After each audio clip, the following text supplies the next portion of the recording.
second match of this weekend. And Gems, what did you think of the last one? Because this one I think is going to be a little bit different. A little different here, but yeah, that last one was incredibly exciting. Getting to see the game one reveal of Feint, something we haven't, I feel like, seen a whole lot, but it feels a little underutilized, especially in a Spike Myth Cup. So that was super exciting, as well as I love seeing a dual speed team, fast and slow. I love it all. So really excited that we got to see that. But like you mentioned, this next one's going to be a little bit different. Yeah, the team compositions I think are going to be pretty interesting to see between these two players. And these two players are Ciemmelle and Ranghome from Tokyo Thunders and Silage City Colossals, respectively. So looking at that, you can already see Tokyo Thunders has taken the week, and that is a huge boon for them. Going to be bringing them up from 2-0-1 to 3-0-1, going to be knocking Silage City down to 1-0-3. I'm reading all my numbers incorrectly. I'm reading them like football, and that's not correct. This is definitely not football. But looking at these teams, I know. Looking at these teams, right? I think they're really interesting to look at between them. There's Naganadel from both Shaman and Neptune on Silage City Colossal's side, whereas I think there's just a lot to be said about the power that Rillaboom has in this format, as it is on almost all of the series Spike Myth teams that we can see, and I think we'll possibly get to see another one today from that preview graphic you guys were able to kind of peek at before we jumped back on camera. Yeah, for sure. And I also love getting to see two of my favorite fairy types over there from the Tokyo Thunders, Balloon and Ninetales, as well as Sylveon. Exciting to see that, as well as just the dominance of Urshifu in Spike Myth Cup. We see two different variants used across the Tokyo Thunders, as well as being on all 8 of the Spike Myth teams that have been played so far. Yeah, and if we want to take a jump on over, though, to our players, Ciemmelle is a player from Italy, VCL champion with Capital Underdogs last season, NPA 11, top 4 with the Samurais, multiple top cuts in grassroots tours as well, whereas Ranghome is from the Australia region, right? Perth Regionals top 4, Series 12, Rose Tower, June top 16, and the Oceania Players Cup 3, top 8 for Series 8. So a lot of great results, both online and in person, for Ranghome, and Ciemmelle has a lot of good results as well from both online tournaments like NPA and VCL, but also in person in those grassroots tours, especially. I mean, Italy is not a region to gawk at in any way, shape, or form, because I mean, you know how many talented players there are. Yeah, you have to run through the gauntlet if you're going to play in Italy. So many incredible players there. But yeah, I love seeing kind of the contrast of in-person versus online results, and I'm really excited to kind of see how that plays out here. Looking at their teams, right? Yeah, we've got, sorry, forgive me, my mic muted. I also had to sneeze once again. We talked about this in break. I'm so sorry. No, it's good. Ciemmelle actually running a really interesting team here with Nidoking, Togekiss, Gothitelle, Torkoal, Urshifu, and Serena, whereas Ranghome has, like I said earlier, the Rillaboom, the Urshifu, and the Incineroar, that Firewater Grass Core that is so prevalent, Amoonguss, Komo-o, and Tapu Koko. And again, that Firewater Grass Core we're seeing, I think, is going to be something really interesting, because there is a Firewater Grass Core on some Ciemmelle's side too, but it is Torkoal, Urshifu, and Serena, which is not exactly the 3 Pokemon you always think of. Not the most standard, but that Serena, incredibly powerful at countering opposing Urshifus, especially when you don't know if it's in the back or not. Being able to use your Queenly Majesty to stop a Grassy Glide on a really important turn can really play into a lot of the mind games, as we might see in the rest of this battle here. So I'm really excited to kind of see the 2 weird Pokemon as well, but it looks like we're going to be jumping right into it right here. When they don't bring the weird Pokemon, it can definitely be disheartening, I'm sure, because that's what we want to see. I know that's what all of the other people want to see, so I'm hoping that it shows up in this game. Looks like it is going to be the Rillaboom Urshifu, so nothing weird as of yet, and Gothitelle Nidoking. So Nidoking's a little bit of a funkier one, right? We saw the Sheer Force with that Landorus Incarnate last game, but another Sheer Force Pokemon in this Nidoking. It's a Pokemon that isn't exactly one that I, think of when I think of a no-max team, because we didn't really see it all too often, but it does have the opportunity to get some big attacks off. Yeah, indeed. The Nidoking here is something I feel like that we saw a lot more in past formats prior to Sword and Shield. Having that Sheer Force, having access to Poison and Ground Stab is really powerful. But it looks like right off the bat, it's a little afraid of what it sees with that Rillaboom over there and wants to switch out immediately. Yeah, absolutely. And Queenly Majesty is going to prevent your own fake out, possibly, or sorry, going to prevent a fake out onto your own Gothitelle and allows you to get a fake off into that Urshifu on the opposite side. So getting that in, preventing that Rillaboom from using any of those priority moves, you know, it typically has Grassy Glide, which is one as well, is really nice to have in the background. And that means Serena is going to possibly get a grass type boost to their moves thanks to the terrain that is already on the field, thanks to the Rillaboom on the opposite side. Yeah, for sure. It's one of those parts that makes Serena such a nice counter to Rillaboom. You get access to the grassy terrain that it gives you, as well as blocking access to Rillaboom's most oppressive move in grassy terrain with that Grassy Glide. So really key turns on when you switch it in and how you can preserve it. You do have to be aware of Rillaboom's carrying things like U-turn that can hit you super effectively, but at the end of the day, Serena, really great counter to Rillaboom, and I love to see it here. Yeah, Gothitelle this turn looks like it is going for a Helping Hand, so that is going to be coming out first out of the gate. The protection here, the protect coming from the Urshifu on the opposite side means that if it was going to be taking something like a Wood Hammer or some sort of other really strong move from that Serena, it is not going to. And that U-turn, like you said, does over 50% of damage. Gonna get that Rillaboom out of town just as it's in a position it may not be too comfortable in, and get some big damage off onto that Serena.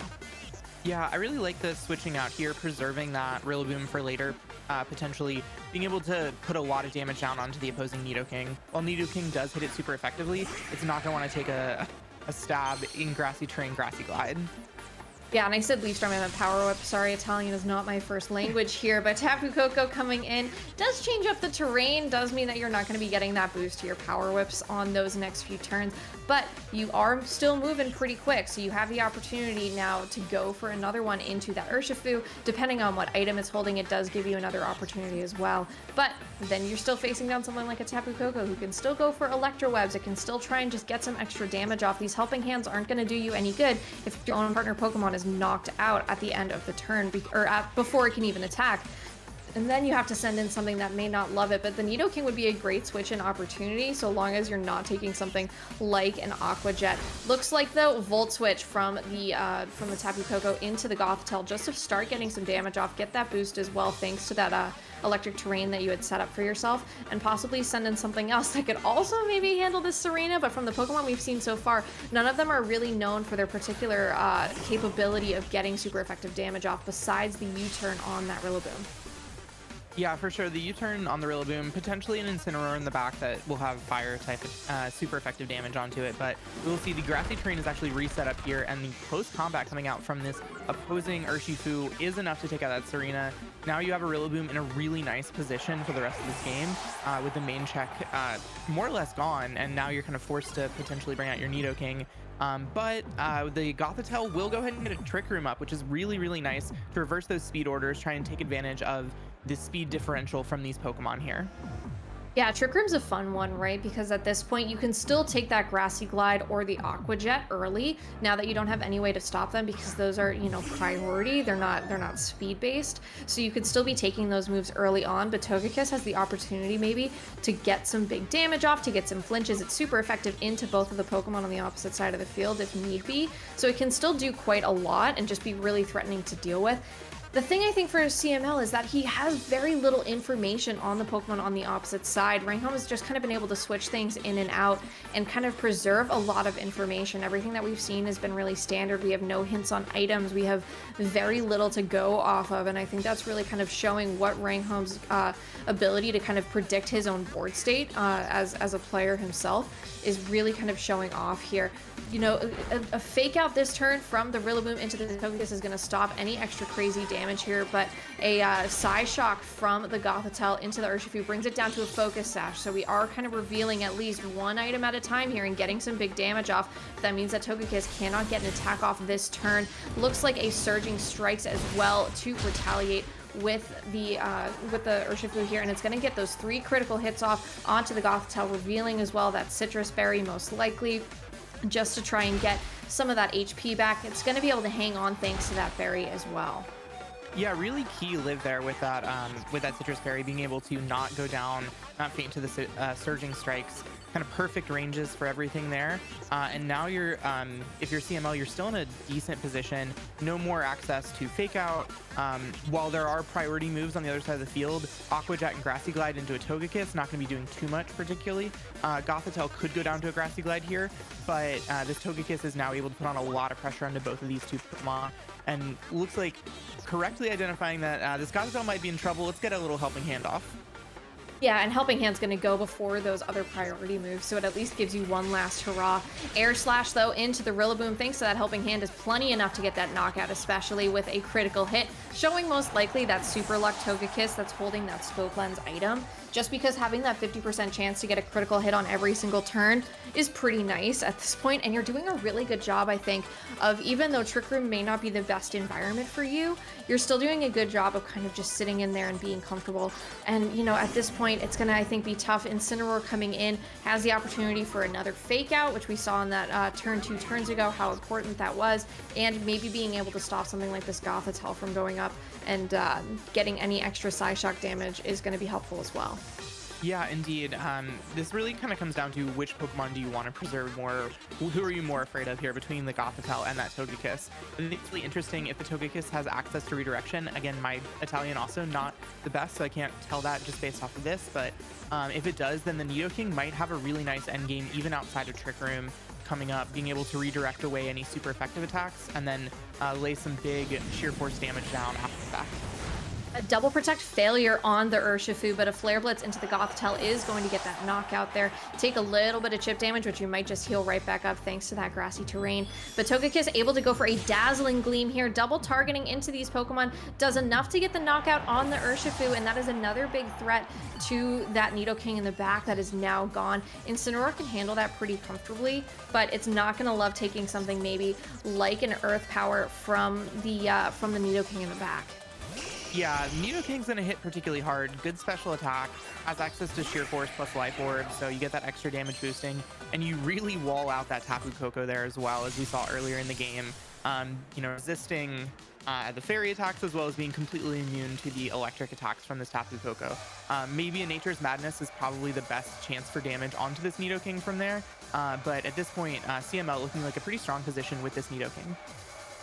Yeah, and at this point, right, you have your Togekiss as the opportunity to go for one Dazzling Gleam, but I think those Air Slashes are going to be really huge here. And there is that Follow Me, like you said. The opportunity now to redirect means that you're going to be taking this Flare Blitz, which probably was still targeting into possibly you anyway. It does a ton of damage, a critical hit. I was going to say that looked like a critical hit there.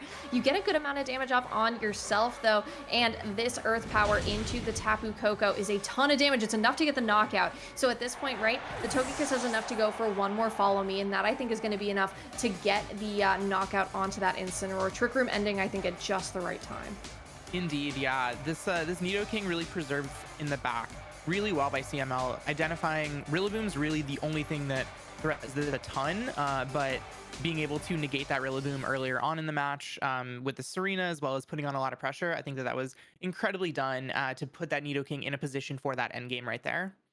Yeah, and I think that Trick Room, right, isn't exactly something you would super expect on a team where you've brought Togekiss to the game, but it definitely helped, right? Because at that point, even though the Incineroar was still faster than all of the Pokemon on your side of the field, the Follow Me at least allowed you to redirect it away. You kept that Tapu Koko kind of in check. It was already pretty afraid, and that Tapu Koko didn't show any protects, if I'm not mistaken, which I think is something interesting as well. So it may just be something to kind of pay attention to moving forward. I could be incorrect about that though, just because of how much damage that Nidoking did.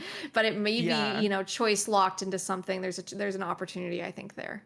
For sure, yeah. We didn't see anything other than one Volt Switch from that earlier on in the game, and then it immediately went down to the Nidoking under Trick Room. So, yeah, really interesting. I will have to keep an eye on that going forward. Perhaps a choice Scarf, maybe a choice Specs. Maybe you want that really, really fast Electro Web for speed control. We'll have to kind of see going forward. Yeah, it's one of those weird things, right? Where if you had protect and you protected that turn, you'd get through Trick Room, and then maybe you could get the knockout onto the Togekiss, but then you would still possibly get knocked out. It becomes a weird mind game of maybe he does have protect, and it was just a piece of information to hide for game two, right? And that Indeed, just kind yeah. of, yeah, that just kind of plays to that mind game of me being like, okay, well, he didn't show protect, but maybe that was on purpose. And that, that does kind of speak to the knowledge that these players have of what information they want to keep and what information they want to give up, kind of moving into those game twos. And I think as well for Ranghome, possibly keeping that Rillaboom alive, which may mean getting rid of that Serena sooner, but you can't exactly get rid of Serena super easily with the 4 Pokemon you brought, besides going for things like U-turn. Yeah, indeed. Yeah, the only super effective damage onto that Serena being U-turn makes things a little more difficult without access to like Incineroar or something else like that. But see the exact same leads here from Ranghome. A little change up here from Ciemmelle, starting off with the Gothitelle plus the Togekiss lead. Yeah, Togekiss is an interesting one here, right? Because you've got the opportunity to go for something like a fake out from the Rillaboom on the opposite side, which is possibly negated if you go for something like a Trick Room and then switch in your own Serena, then you're preventing the fake out and you can move pretty comfortably. But then does Ranghome make that call and just start going for grassy glides like into the Gothitelle possibly and just try and stop some damage here, like a grassy glide plus a Surging Strike should be enough to get the knockout, but Protect from the Urshifu this turn means it's not going to want to take something like a Dazzling Gleam this turn. The U-turn instead going into this Gothitelle, so no priority moves. Another critical hit this game. Feels like everybody is holding Scope Lens today, but that is going to be a huge critical hit because even with the Citrus Berry, I think that's not going to be able to handle another U-turn if that switches around. But the fact that there was an interesting call to assume that there would be a Serena switch in and not going for the priority moves, I think is really interesting. And that also means as well, no Follow Me, no Helping Hand. It means kind of that this Togekiss is on its own to get as much damage off as it can, especially thanks to something like a critical hit. This Intimidate's not really going to do a whole lot to either of these Pokemon because they're both such big special attackers. The Dazzling Gleam here going into Protect on the Urshifu will connect onto the Incineroar. We saw this did a little bit of damage in that last one. Gothitelle going for a Trick Room again. Yeah, for sure. Getting to reset this Trick Room up, while was really important in game 1 for CML, Ranghome here positioning incredibly well, getting access to Fake Out again. You do have to worry about the Serena potential switching in the back if you go for something like a Fake Out, but at the very least you have one of your slower Pokemon in Incineroar, so you're able to at least move potentially before this Togekiss, depending on how these Pokemon are trained. And I believe we saw a little bit of information about that last game where it was able to go first and get that crit that almost took the Togekiss out in one turn. So here, there's a lot of pressure, but depending on how CML plays and navigates with the Serena play, and we will see it is going to be the Serena switch in, looking to avoid any kind of fake out. Let's see if Ranghome adjusts correctly for that. Looks like he went for the Flare Blitz. Did he make the right call? He did, and gets that one-hit knockout onto the Serena. Serena no longer able to be as messy as she can be when she comes into these games, and that means you're going to get a great amount of damage off as well. Togekiss here is at least going to possibly be able to get some extra damage, but it's going to have to go through these Surging Strikes first, and that is still 3 critical hits. They're not going to love taking it. I think we'll bring you pretty close just to under 50% of your HP, so you can take at least one more in those next turns, but you're still moving last here, right? Your Togekiss is still like one of the last things to really be moving on the field, even in Trick Room. It's not able to get off the damage that I think it really wants to. Yeah, based on what we saw from last game, I know it was a critical hit with the Incineroar into the Togekiss, but there's still a chance for that Incineroar to knock out the Togekiss from about here. The fact that it did 80% after the crit puts it in pretty close positioning. Potentially CML wanting to be a little bit more disruptive, and looks like that might have been a fake out choice selection there. Again, can't quite tell. Yeah. But based off of context clues of the PP and the type of the move, that's my best guess. But yeah, again, you've got your Gothitelle back in. It's under Trick Room, but Ranghome continues to stall out this Trick Room incredibly effectively, cycling in the ability to go for fake outs and having Pokemon that can still switch out against the Gothitelle using moves like U-turn or Parting Shot are really, really powerful. Yeah, and it at least gives you plenty of time to move around. Protect from the Urshifu again. This thing is doing such a good job of stalling out these Trick Rooms, especially because we know it's holding that Focus Sash. Fake out from the Gothitelle into that Incineroar is at least going to stop it for this turn. Togekiss's Dazzling Gleam will go off into the Protect again, but it will again get some more damage off onto this Incineroar, and truly every bit of damage helps, especially if you've got that Scope Lens and you can kind of fish for those critical hits, but we haven't really seen any as of yet, and this recovery from the grassy terrain is going to be pretty helpful to the Gothitelle. Togekiss probably wishing it was grounded for the moment. Indeed, yeah, that grassy terrain really nice for that. It also might be nice for that Incineroar depending on how this plays out. Togekiss with that like more or less 50% chance at getting a crit when going for a spread move with Scope Lens plus Super Luck. If you can get lucky and continue to avoid those, this Gothic Tail can't really touch the Incineroar, so you're more or less just relying on your Togekiss to do damage into that Incineroar under Trick Room. The Nidoking in the back could potentially threaten it later, but we do know that there's also an Urshifu in the back for Ranghome that would check that Nidoking incredibly well. Does about 80% based on Grassy Glide. Yeah, right there, the throat chop into the Gothitelle is enough to get that knockout. Great way to at least get rid of anything that could set up another Trick Room. This Dazzling Gleam will connect into both Pokemon. Interesting to see how much that matters with that grassy terrain recovery on that Incineroar as it's able to hang on. Plus the Focus Sash onto the Urshifu on the opposite side means that it's not going to get knocked out either. Berry here, Citrus Berry, I think, from the Incineroar means that it's going to hang on for a moment. And this Surging Strike should be enough to knock this Togekiss out because it hasn't gotten any recovery. It should get knocked out, I think, in just 2 Surging Strikes instead of the 3. And that's going to mean that Ciemmelle is going to have really very little in the back to try and get these knockouts and try and wrap this game in his favor. So Ranghome doing a really nice job adjusting for this Trick Room environment. Yeah, identifying the threat that was that Nidoking and kind of positioning yourself to where you have all of these tools to deal with it on the last turn. Really well done. And also just kind of bringing in and being disruptive with that Incineroar. The fact that the Incineroar was underspeeding the Gothitelle, so being able to move before it in Trick Room, really important. And it looks like we're going to have Ciemmelle trying to take a few seconds to think about what his plan might be in Game 3. I know that's the popular strategy to try and collect yourself, be a little bit more calm as you go into it, try and see through the puzzle that is, the board state in front of you and what Game 3's board state might look like.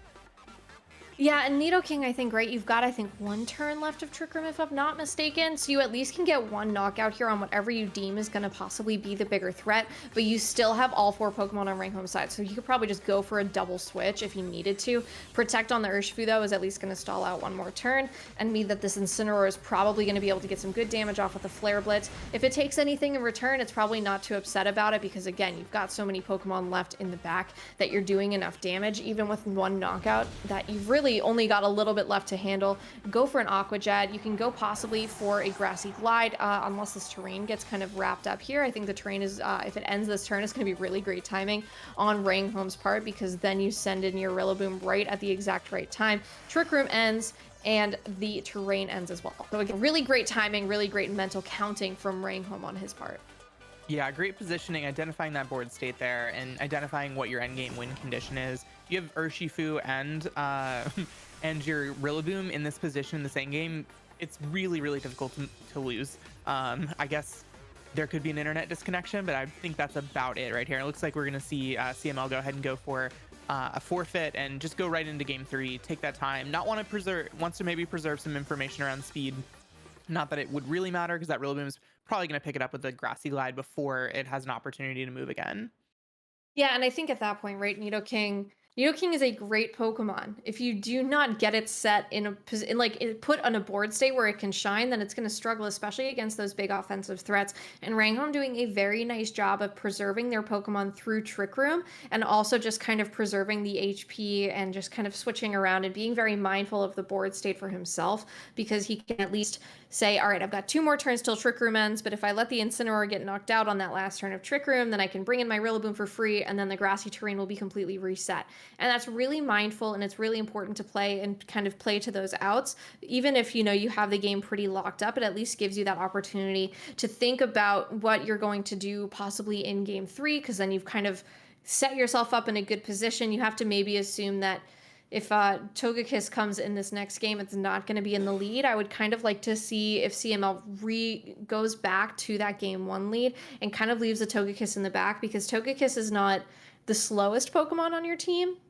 And having the opportunity for Serena to come in and maybe just be super threatening just to the Pokemon on the opposite side, I think is something that you may just need to kind of keep taking advantage of.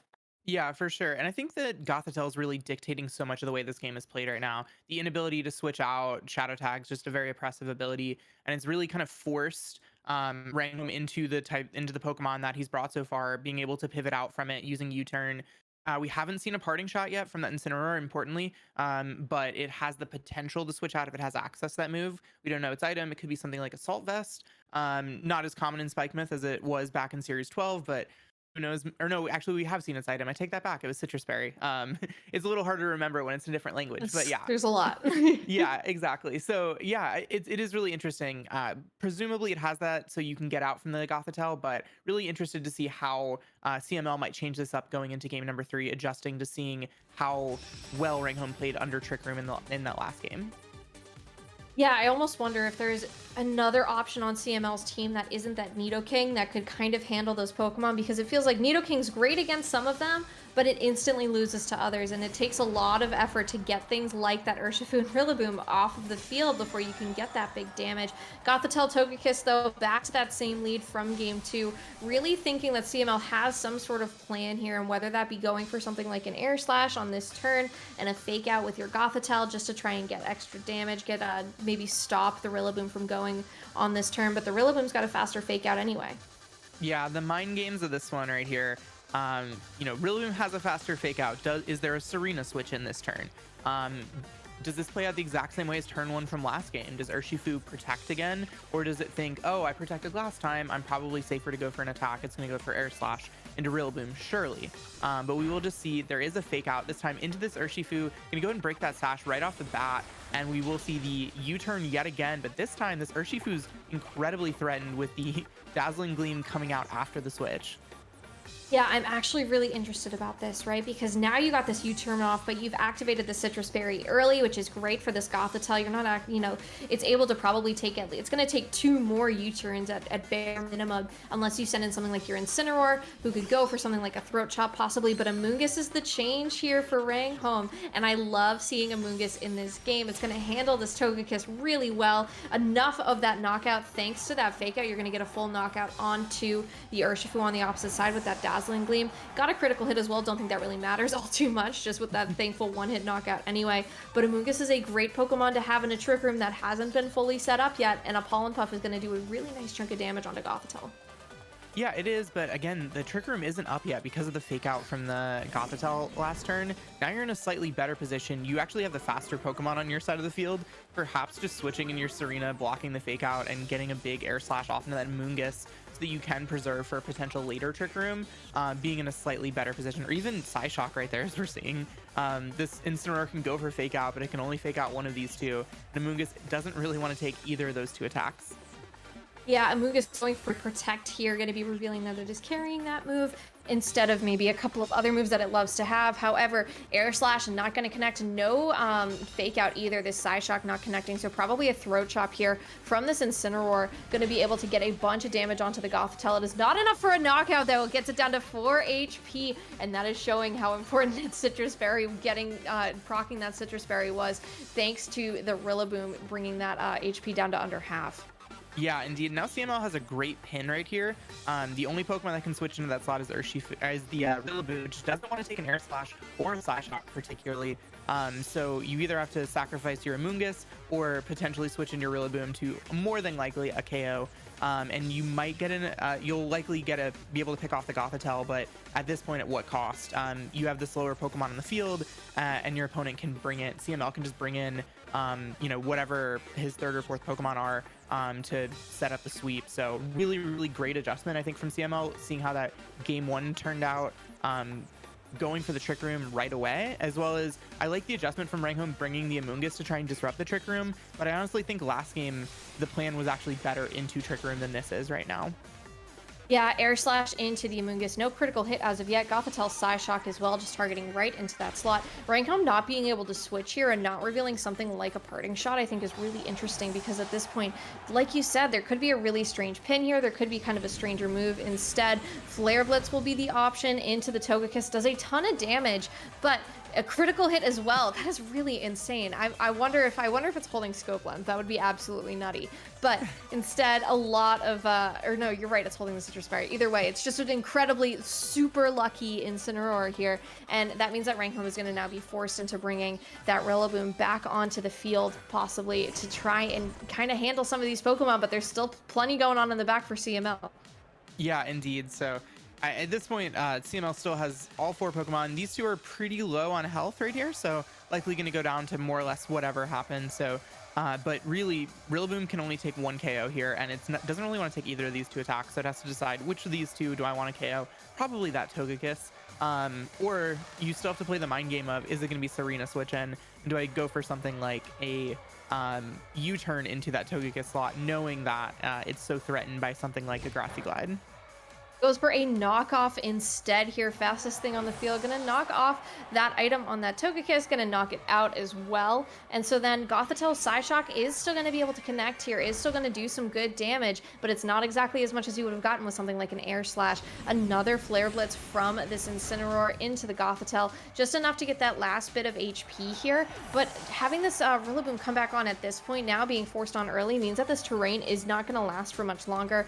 Especially if you've got Serena in the back, you're going to be preventing any Grassy Glides to come out whatsoever. And then if you've got the Nidoking with it, that gives you pretty free and quick access to a couple of different moves here, right? You could go for the Earth Power, you could get a Sludge Bomb off as well and try and get that damage early. And at least now with Serena, it gives you the opportunity to just kind of prevent this Rillaboom from being as frustrating per normal, unless it's got something like Wood Hammer on it. Yeah, indeed. Wood Hammer's more or less, we've only seen 3 moves from this Rillaboom. We've seen the knockoff, we've seen the U-turn, and actually we've only seen those 2. I don't believe we've seen a Grassy Glide at this point, just because the threat of the Serena has been pretty rough. But yeah, really going to be interesting here to see exactly where these are going. It is actually still faster than that Nidoking. Going to go for the U-turn, get about 50% damage down onto that Serena, and the Nidoking will respond with an Earth Power into Incineroar, enough to KO. 1-hit KO right there, and now you have a 2v1. The Rillaboom is faster at this point, but it is going to be taking this triple axle, depending on the luck and how many hits, it's going down right there to 3. Yeah, that 3 hits is going to be enough for that knockout. That is going to mean that CML wins this game for Tokyo, and that brings it to a 6-1 lead for Tokyo over the Silage City Colossals, which is a huge lead to move forward with. That is a great differential against that opposite team. And so I think at that point, right, it becomes really funky just moving into the next week, because you've gained, I think, so much pressure. 6-2 moving over the Silage City Colossals. But looking at all of these teams kind of together, I think there's a lot of really interesting team building going on, and that's something that's super fun about working in these team formats. It means as well that Tokyo is going to be in one of those really dominant top teams, I think, that you're going to have to pay a lot of attention towards. You know, it's really interesting as well, I think, just having the opportunity to showcase as much Spike Myth as we're getting to see. Like you said, it's fun to see a couple of fun fairy types like the Sylveon and the Alolan Ninetales. I wish I got to see the match with the Clefairy and Dragonite, because those are just like some of my favorite old school Pokemon, and so it's just fun to see them as well. And that would have been Zelda's team that he won with, so I think that could have been a really interesting one to watch. Yeah, indeed. I love Clefairy, one of my favorite Pokemon to both use competitively as well as just in general. Yeah, I would have loved to have seen that one. I think that's a new update since we started casting this. I know that several of these matches were going on during the first match. I believe both Joe UX9 and Sierra Dawn both played their set during our first match. So this is a completely fluid board state. Going into this, I think it was a lot closer on the week, but it ended up being a finish out here for the Tokyo Thunders on stream. So congratulations to them on this win for the week. Yeah, and we will be taking a very short break, but we will be coming back with more Spike Myth Cup. There is still 2 more games to go on the day, so do not go anywhere. We will be back very shortly.